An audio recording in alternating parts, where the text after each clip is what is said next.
Welcome back, motorsport fans. It's time to head back to America and get your southern accent buckled in as we head to Braselton, Georgia for round 8 of the Sandgroper Sim Racing Porsche Carrera Cup Championship at Road Atlanta. This track was founded in 1969. Built in 6 months, the S's have always been a part of the roller coaster that is Road Atlanta. 1996 saw the inclusion of the chicane at the end of the mile-long back straight and in its final form that we are witnessing today.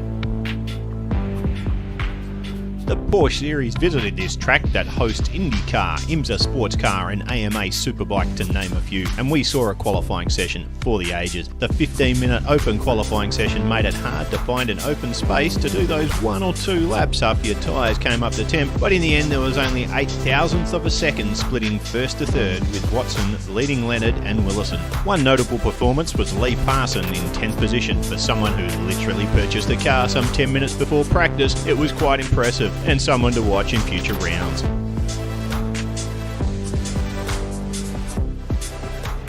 And here we are for the highlights, waiting for the lights to go out, and they're away, all except for Sean Reed, who somehow forgot to start his car on the line. And we're looking from Pete Matthews' point of view here. He just slammed Sean Reed at the start line. It's good to know that David Watson not the only one. As the cars made their way in turn 1, it was jostling for position, with Watson slipping from 1st to 4th before the opening corner after a very cautious start compared to last week. However, that soon bared fruit as David Cook in front decided that, going straight ahead wasn't as fun as going sideways into the wall, which certainly made it very difficult for him for the rest of the day.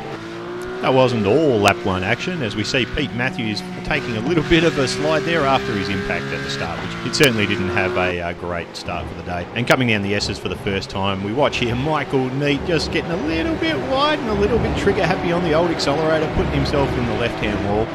And unfortunately, this also got poor Josh Doyle tangled up in the same incident, pretty much having him slide sideways and put to the back of the field on the opening lap.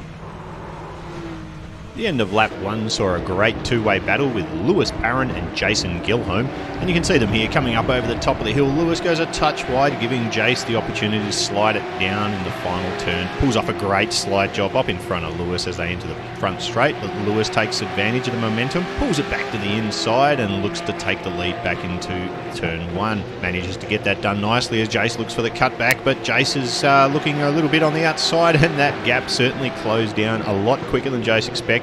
Cooler heads prevailed this time and Lewis Parron took the lead. And here we see David Cook coming back through the field, pulls up behind Daniel Bailey and Josh Doyle and manages to squeeze in between the two of them. A nice little clean out braking manoeuvre there to get himself back in the hunt for the lead once more. It was a hard start to the day, but as you can see, he's trying to make his way back.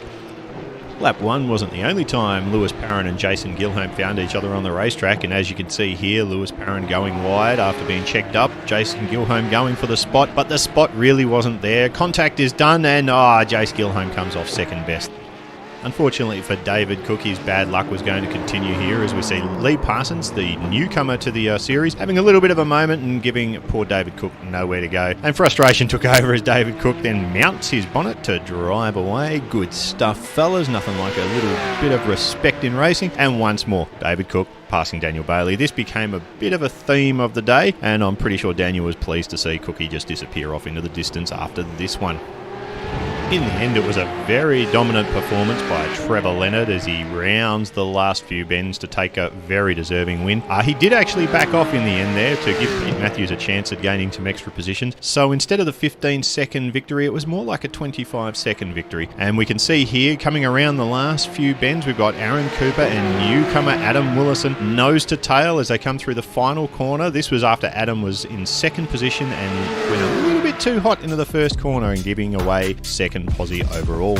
And as you can see, the results are pretty showing for the rest of the field as Trevor Leonard dominated with about a 15-second. Like I said, it was more than that victory. Over Damien Watson, who finished in second. Aaron Cooper held off a late finishing Adam Willison for third overall. Some great finishes going down there. David Cookie coming back in 8th position after the opening lap incident, and the many more to follow.